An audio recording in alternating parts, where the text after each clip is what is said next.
प्रिय भगवत प्रेमियों, हम सब बहुत ही भाग्यशाली हैं कि परमात्मा की कृपा से, ईश्वर की प्रेरणा से हम लोग सत्संग विचारों को श्रवण कर पाते हैं। सज्जनों, महाकुंभ के दौरान जो भी घटनाएं घटी या जो भी लोग मिले, संत महापुरुष मिले, साधु संत मिले, उसमें अनेकों अनेक जिज्ञासु मिले। सज्जनों, बहुत से उत्सववर्धन उनकी बातें थी, बहुत से उत्साह भरा उनका जीवन था, बहुत एक तरीके से बहुत ही आनंद था वहाँ पर, अभी भी है। सज्जनों, लेकिन इसके बीच में बहुत से लोगों ने कई प्रश्न किया। जैसे एक बहन जी का प्रश्न था कि आज के जो कंप्यूटर है, कंप्यूटर में आप लैपटॉप को भी ले सकते हैं, मोबाइल को भी ले सकते हैं और कंप्यूटर को भी ले सकते हैं। सज्जनों, उन्होंने कहा कि दीदी, हमारा जो बच्चा है, हम उस पर बहुत विश्वास करते थे आंख बंद करके, लेकिन पता नहीं ऐसा क्या हुआ कि जो हमारा बच्चा सुसाइड कर लिया।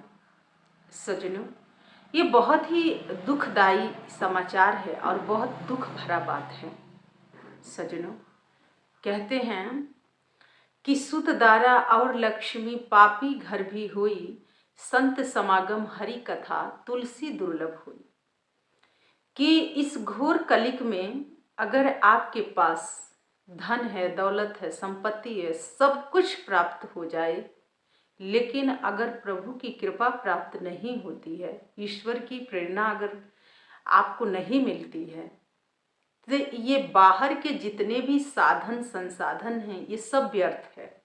क्योंकि अगर इसमें सुख मिलता तो बहुत से लोगों के पास बहुत कुछ है और उसमें वो सुख को ढूंढ लेते, सुख को प्राप्त कर लेते, लेकिन उसमें सुख नहीं है।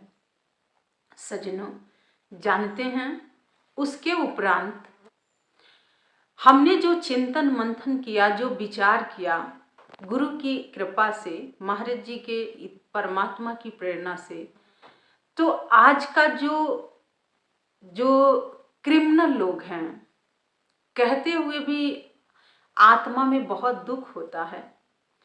वो सिर्फ हाथ में चाकू, तलवार, भाला लेके नहीं घूमते हैं जगह जगह पर, ऐसा नहीं है। सज्जनों, आज के जो यूथ है, जो यंग जनरेशन है, जो यंग लोग हैं, आज वो कहाँ लगे हुए हैं, आप बहुत अच्छे से जानते हैं। पहले के जो हमारी दादी दादाजी थे, नानी थी, नाना जी थे, माँ थी, भाई की पत्नी, भाभी, तो बच्चों का समय इसमें व्यतीत होता था। बच्चे स्कूल से आते थे और अपना बैग रखते थे और फिर भोजन इत्यादि करके, थोड़ा बहुत उनसे बातचीत करके, खेल के फिर वो अपना काम करते थे। सज्जनों, ये जीवन था। उनके पास खेलने का पूरा पर्याप्त समय था। लेकिन आज का जो समय है वो ये है कि इस इंटरनेट ने, जो कंप्यूटर है, जो मोबाइल है या जो लैपटॉप है, तो जानते हैं आज के समय में जो क्रिमिनल लोग बैठे हुए हैं, क्रिमिनल तो ये बहुत एक कॉमन सा, मतलब बड़ा नॉर्मल एक शब्द है। मैं अगर कहूँ अपने शैली में, तो ये कंप्यूटर मास्टर जो लोग बैठे हैं, जो मास्टर भी हम नहीं कह सकते हैं क्योंकि मास्टर का भी अपमान होगा इसमें, ये जो बैठे हैं ये लोग एक पिशाच के तरह हैं। जो पिशाच नहीं होता है, उस तरीके के लोग हैं ये। आप क्या देखते हैं, आप क्या सुनते हैं, आपके अंगुलियों को वो लोग रीड कर लेते हैं। अब जैसे आप कहेंगे कि मुझे इसके पूर्णता जानकारी कैसे है। सज्जनों, हम लोगों की पढ़ाई लिखाई उस जमाने की है कि आज से 30-35 साल पहले का है। 30 साल मान के चलिए, उस समय के हम लोग पढ़े लिखे हैं। तो उस समय में क्या था, कंप्यूटर नहीं था। हम लोगों के समय में था, बहुत कम था, लेकिन हर जगह उपलब्ध नहीं था। तो सज्जनों, अब हम लोगों को अगर कोई मैसेज करने के लिए कह दे तो हम लोग पहले उसको ढूंढेंगे, तब उसमें जाएंगे, फिर ढूंढेंगे। लेकिन आज का जो जनरेशन है, आज के जो यंग लोग हैं, वो देखते कहीं और हैं, बात किसी और से कह देते हैं और टाइपिंग कर लेते हैं, मैसेज कर देते हैं। उनके लिए कोई बड़ी बात नहीं है, क्योंकि उनका समय ऐसा रहा, उनका दौर ऐसा रहा। लेकिन जो पीछे के जो लोग हैं, आज से 30 साल, 20 साल, 35 साल, 40 साल या 50 साल की एज है, तो उसमें ये सब नहीं था। तो उन लोगों का इसका अभ्यास इतना नहीं है। तो सज्जनों, आप अगर कुछ धार्मिक सीरियल देखते हैं तो आगे से वो लोग, उन लोगों को पता लगता है और वो लोग वही आपको भेजेंगे टॉपिक। अगर आप कुछ पढ़ते हैं तो वो आपको जो आप पढ़ना चाहते हैं फिर वही चीज आएगा। तो सज्जनों, आजकल के जो बच्चे हैं, मैं ये बात इसलिए कर रही हूँ आपसे क्योंकि बहुत से अभी ऐसा भी जगह है जहाँ पर ये सब जानकारियाँ नहीं है और बच्चों को नहीं पता है। जैसे बच्चे अपने उम्र से, जो उनकी भरपूर एक उम्र होनी चाहिए, उससे वो बहुत कम उम्र हो चुकी है बच्चों को, जो आज के बच्चे हैं। सज्जनों, जैसे मैं आज खुल के आपसे बात करूंगी, मेडिकल साइंस के थ्रू जो मैं बात करूंगी, आपको कहीं ऐसा ना लगे कि ये साध्वी हो कि ऐसी बातें क्यों कह रही हैं। पहले के जो महिलाएं थी तो उनका जो ऋतु काल होता था वो एक समय निर्धारित होता था, 14 साल में, 15 साल में, 13 साल पर आता था। लेकिन आज का जो यूथ है, आज का जो जनरेशन है, वो उनकी क्या है, 10 साल में, 11 साल में ये सब चीजें नॉर्मल माना जाता है, नॉर्मल हो गया। तो वो अपने उम्र से 2 साल कम, उनकी उम्र कम हो गई एक तरीके से देखा जाए तो। बच्चों को नहीं पता है कि ये है क्या। लेकिन ये जो रात दिन जो हमने कंप्यूटर के बारे में जो अभी शुरू में आरंभ में जो मैंने चर्चा किया है, मैं फिर उसी टॉपिक पे आ रही हूँ।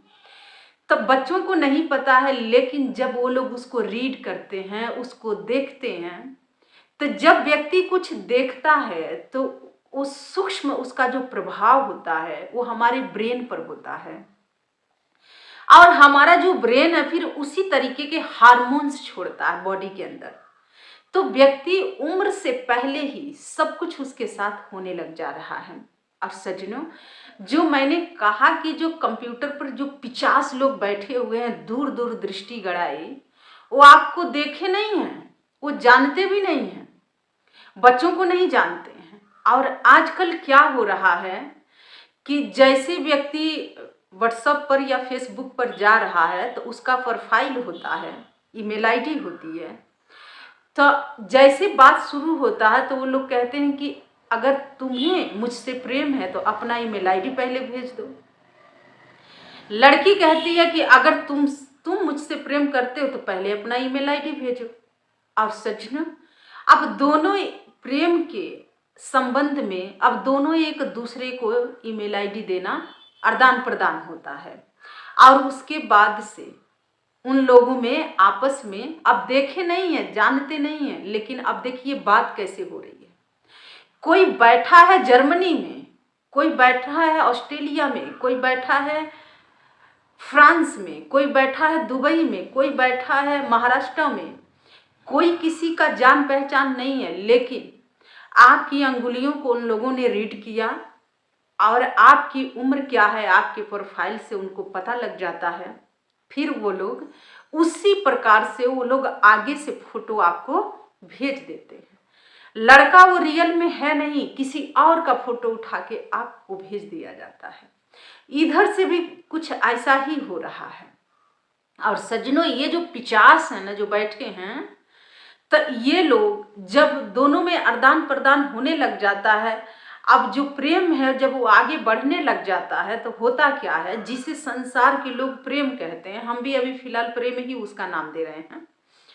तो होता क्या है कि अब जो उधर के जो लड़का है वो लड़की से कहता है कि अब जो जो मैं कह रहा हूं बस वो तुम करो। अब लड़की क्या है, इमोशनल, ज़्यादातर लड़कियां इमोशनल होती हैं और वो ऐसे वैसे करने लग जाती हैं।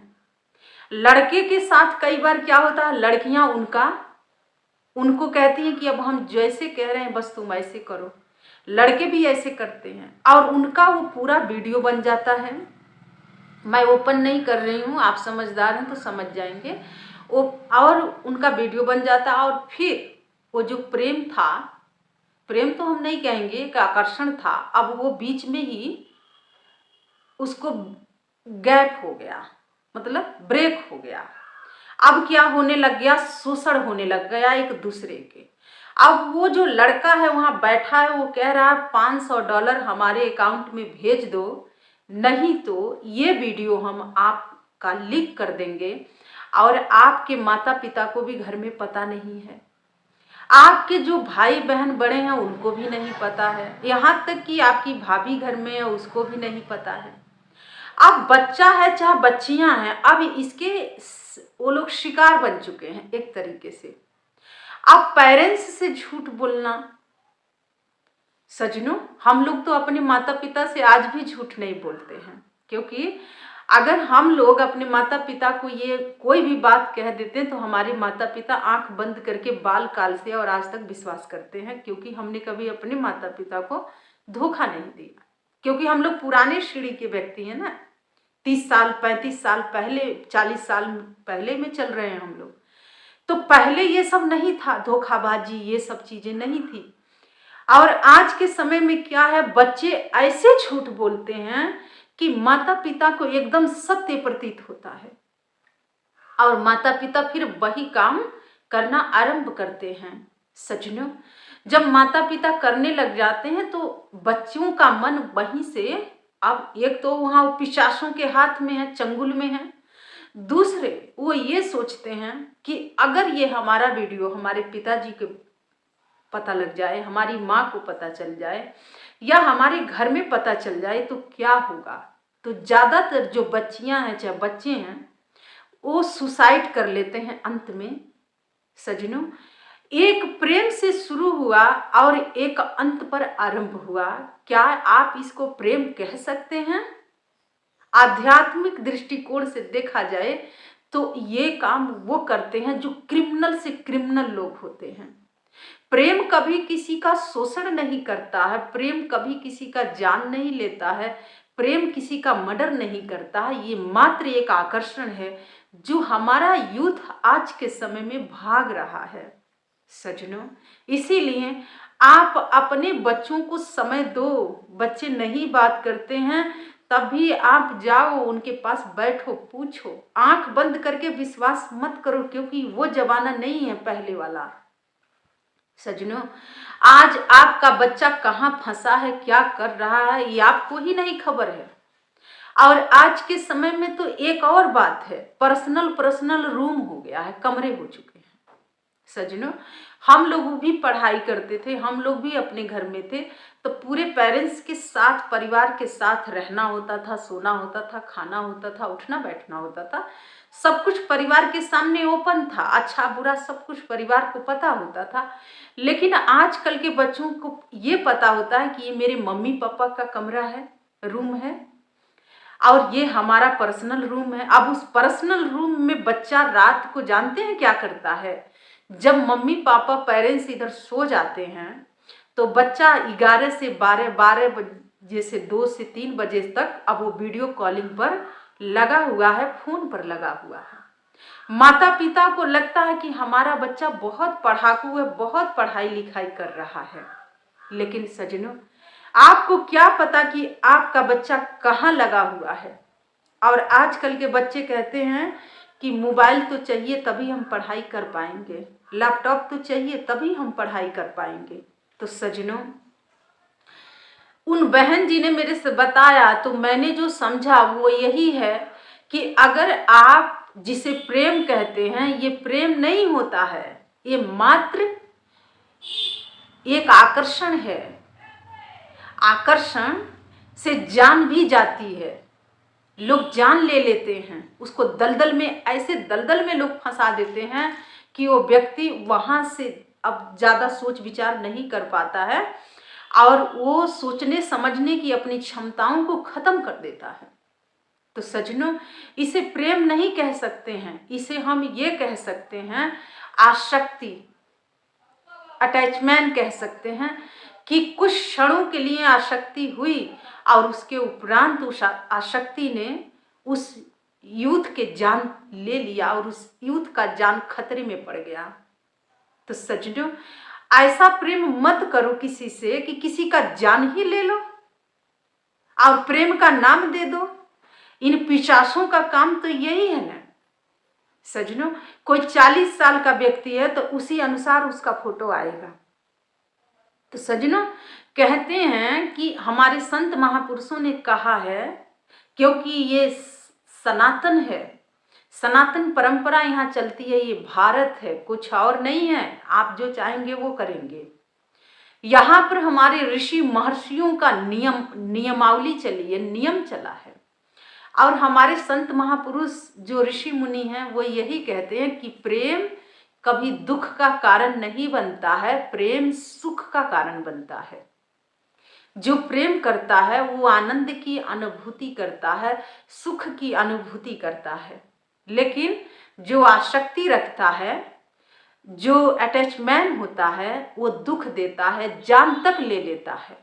तो सज्जनों, आज के जो यूथ है जिसे प्रेम कह रहा है वो प्रेम नहीं है सज्जनों, ये आकर्षण है। और इससे बचो। ना जाने कितने बच्चे बच्चियां मर गई और कितने माता पिता अनाथ हो गए। सज्जनों, मेरे जीवन का ये अनुभव रहा कि इस धरती पर अगर कोई भगवान है तो आपके पहले माता पिता ही भगवान हैं।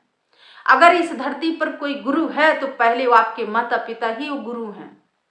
अगर कोई आपका इष्ट है तो इस धरती पर पहले वो आपके माता पिता ही हैं।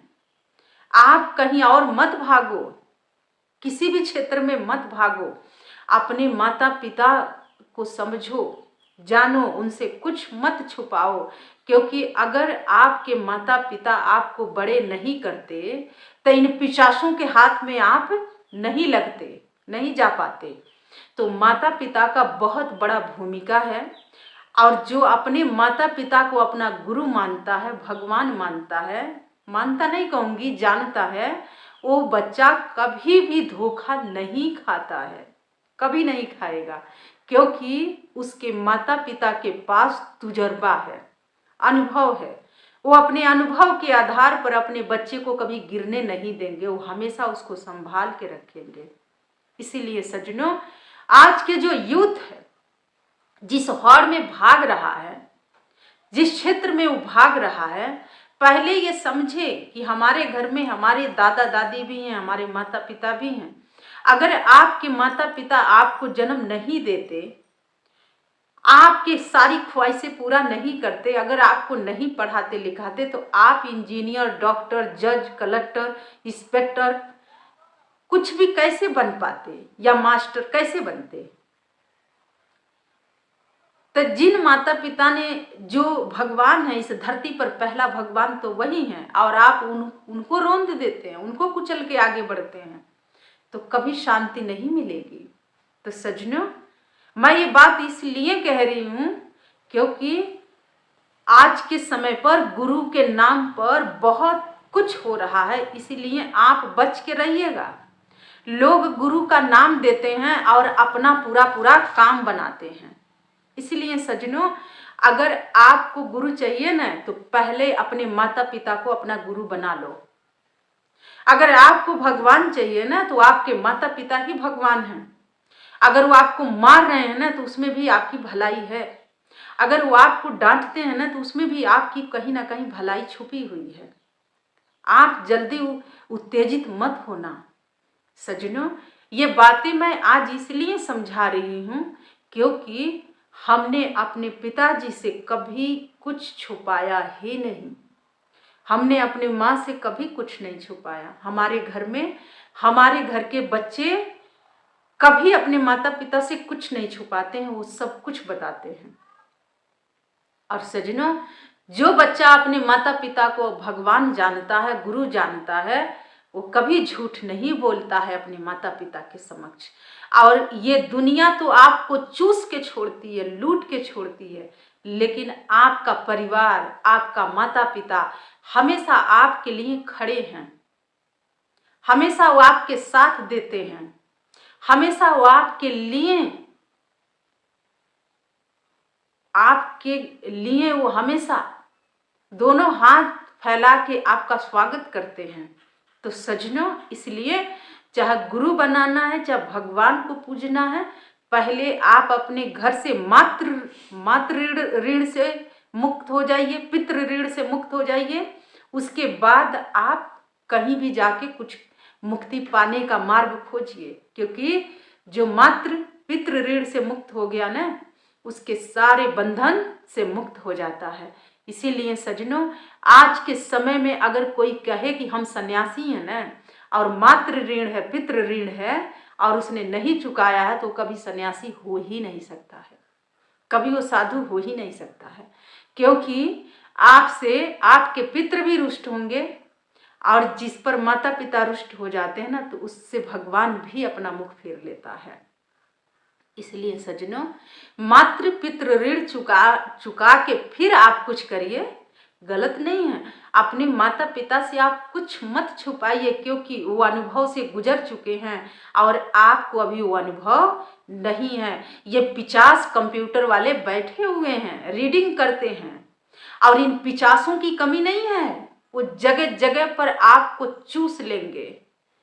सजनों, इसीलिए आज के समय में जो ये 50 है ना, ये सारे इंटरनेट पर आपको मिल जाएंगे।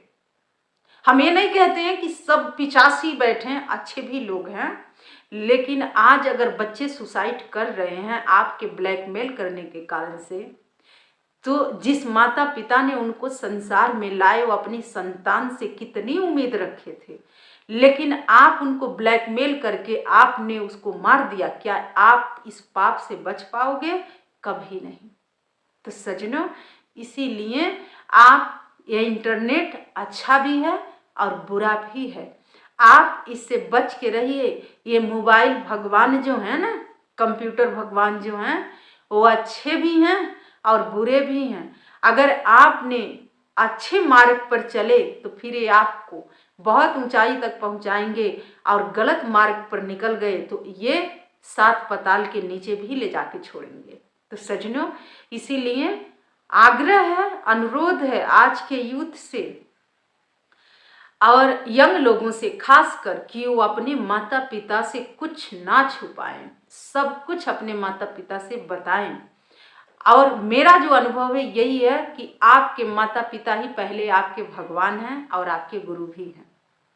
आप पहले उनकी हर आज्ञा मानिए, उनकी बात मानिए, आपके साथ कभी कुछ गलत हो ही नहीं सकता है, और पूरे जीवन में आपका गलत नहीं होगा, क्योंकि वो गलत होने ही नहीं देंगे। इसीलिए सजनों, माता पिता का ऋण जो होता है, वो संतान एक जन्म में क्या, कई जन्म लेके भी नहीं उतार पाती है। तो सजनों, यही कुछ भाव था, उस बहन जी का ये प्रश्न था, जो मैं अपने गुरुदेव की प्रेरणा से, परमात्मा की कृपा से और माता पिता के आशीर्वाद से जो मैं विचार आपके समक्ष रखी हूँ। हो सके उन बहन जी को प्रश्न के उत्तर मिल जाएगा हमारे इन सत्संग विचारों से। और आइए भगवान से प्रार्थना करते हैं कि सबके जीवन में शांति हो, सुख हो, समृद्धि हो, और सब अपने माता पिता की आज्ञा में चलें, अपने माता पिता के बड़ों के आदर सम्मान करें। यही कुछ भाव था। तो बोलिए उमापति महादेव जी की जय, बांके बिहारी लाल की जय, श्री कृष्ण बलदेव जी की जय, पूज्य गुरुदेव भगवान की जय। जय श्री राम, जय श्री राम, जय जय श्री राम। धन्यवाद।